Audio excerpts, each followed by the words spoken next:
Hello everyone, my name is Tony, I'm a wedding filmmaker here based in the UK, and this video is going to be about the settings in which I use on the Sony a7S III. Just chosen Sony because it was the first camera I picked up, and to be fair, they're ace. And the only reason why I got the S3 is because I got one, I wanted to correct the colours, so I got another one. Otherwise, I'd probably still just be on the 7 III because it's still a great camera. Obviously, there's loads of different camera brands out there. You've got Lumix, you've got Canon, there's Nikon, if you want to.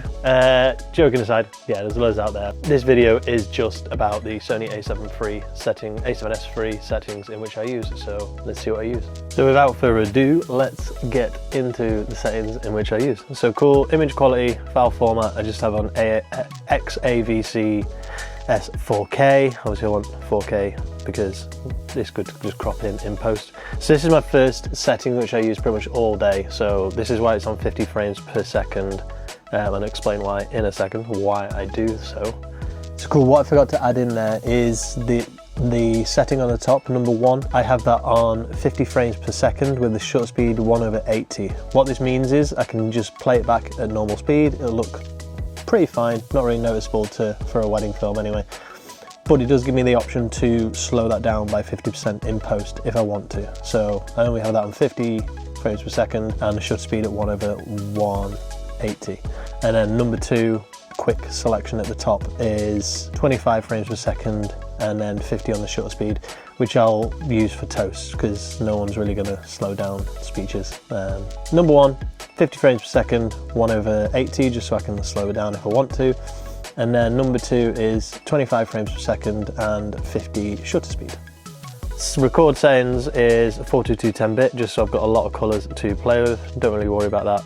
Don't really worry about any of these, just set to auto. Format, if you want to format your cards.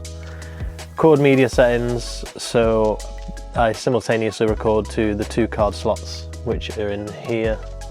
I just ensure that when I've got the 2 cards in there, I record to both of them just in case one card fails. So I make sure that it prioritises slot 1, and then we go to recording mode simultaneous to both card slots.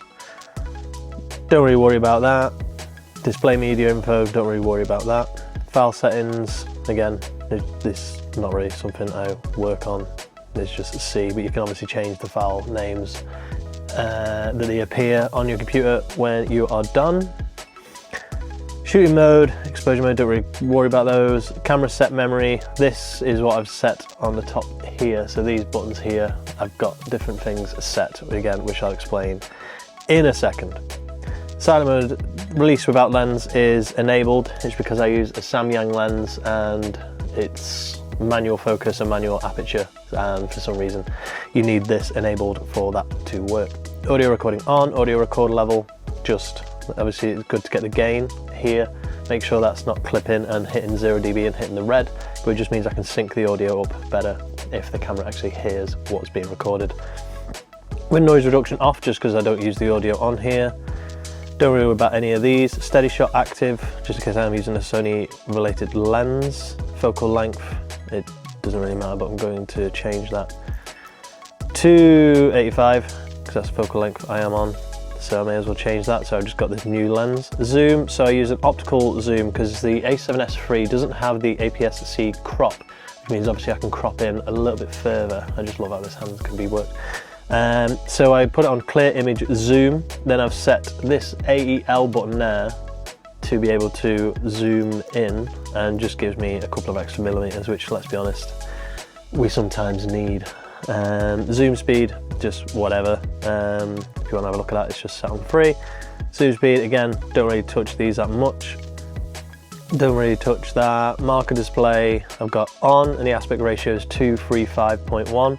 So these are these 2 lines here. It just means that when I come to edit in post, I've already known I've shot for the final product, which is going to be like the widescreen 2:35.1. So anything I film here on the day, I know to just realise that that's not actually going to be in the film. Obviously I can crop up and down if I need to, but it just gives me a better guidance on the day. Auto slow on, ISO just on 500 at the minute. Again, that's not really that important. All these just pretty much as they were, ignore that. Metering mode, the entire screen. I normally use my eyes to meter for my exposure, but it's handy just to have that there. Face priority on, spot metering point center. White balance on auto, however, I know some guys who will shoot white balance in shade. I normally do either cloudy or shade just to make sure my white balance is always consistent, so there's no changing once I press record. Standard, ignore that. Picture profiles, this is picture profile which I use. So gamma I set to Cine 4, and then I've also got the colour mode on S gamut free Cine, and this is just colours that I think look quite nice. Then what I've done as well is I've raised the blacks by 7. This just means in post I've got more to play with. So it's more like a flat image as such. Zebras don't really use, again, use my eyes. If it's overly exposed, I will move the ND. I normally shoot for the highlights because I feel like it just looks better for the footage in which I want to create. Focus area is spots, that just means this little thing here is the spot. Focus area limit, just have it on wide.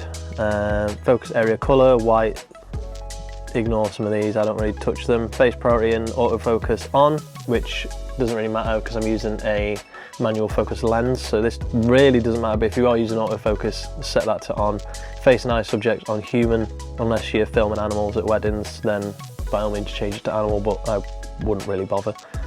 Focus magnifier, so what this will do is it'll show you, it'll zoom into what you're focused on to actually show you, if you are using manual focus, what you're focusing on. So I probably will be using that in the near future.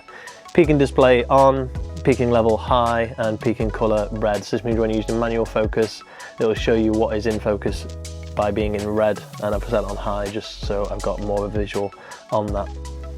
Select playback media, this is slot 1, so that's just going to be playing back in slot 1.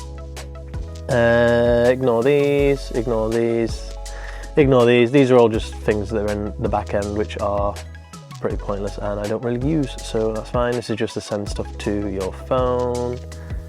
Let's circle past these.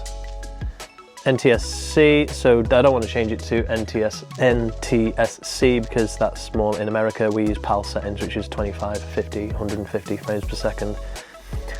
Setting reset, no. So these are quite important for me and maybe quite handy for you. So this is quite an important section, is the custom key settings. So we have this wheel here, that's the ISO, so I can just quickly change the ISO extremely quickly, and it's just very easy to get to. AEL, what I was saying before, which I showed you, is my optical zoom, so if I do want to gain a few more millimeters, I can do that. Autofocus, don't really touch that one, that's just, I think, was it there? It was just there. That was the setting it was on when I got the camera, that's what I'm trying to say. Zebra display is there, I don't use it. Autofocus to manual focus filter, so if I am using a lens that has autofocus, I can just press that, change it to autofocus, press that, change it to manual focus, so it's just a quick thing I can do. Don't really use that one. Audio signals is this middle button here, so I can just press this, and I mean on the other camera it gives me the levels, but apparently on this one it doesn't, and I don't know how to change that, and if you do know, by all means help me. Don't really touch that, don't really touch that, not set that one because I don't use it. Movie shooting, obviously there's just that one. White balance is also this one here, so I can just quickly change the white balance by pressing that. Focus hold, don't really touch it. So yeah, what I mean by the white balance, I can just press that, boom, just sends me to the white balance, and I can set that manually very quickly. And then custom key settings for video, I've just put follow custom normal, which is just normally the way it is on the Sony cameras. It just makes everything nice and easy. Function menu settings, so I can change what these are, what I was showing you before on this function menu here. Again, don't really touch that, as long as I can get to the audio level, so I can change that. That's all that really matters. Display, don't really touch that. No, don't really touch that. Yep, all this now is just fine. Dial setup, so I've got the aperture at the front and then shutter speed here, so that's the aperture, that will be the shutter. In terms of aperture on this lens though, it's a manual aperture, so I have to set that manually, which is actually quite nice. Touch operations, so I can use touch screen, touch sensitivity standard, all this just meh. Monitor brightness manual, but that is on, yeah, the brightest it can be, which is obviously what I need. Viewfinder, standard, all this sort of stuff is just if you want it. Gamma display, if you are shooting an S-Log, you can change gamma display assist, so you'll see what the final image looks like, or will kind of look like in post. So it's good if you like can't really use log that well, use that, you'll get a better idea of what the image is going to look like once you colour correct and change the exposures in post and stuff. Power start, save start, 1 minute, don't really use that. Auto power off, temperature high, so if I am shooting a wedding in the sun, it won't just turn off. It's like I need to get boiling hot before I turn off. Volume settings 14, audio signals on. Again, most of this don't really touch, but there are some little things, and I think that is it. And we're back to the beginning. So those are the settings I use. So those are the settings in which I use for the a7S III. I think the most important ones are probably the picture profile and the little shortcuts that you can change on the camera, just so you can quickly get to like ISO, audio signals, or white balance. Just the things you want to probably get to quickly. That's why I've changed some custom buttons. So cool, thank you very much for watching. Please like and subscribe, all that good stuff, and I'll see you in the next video.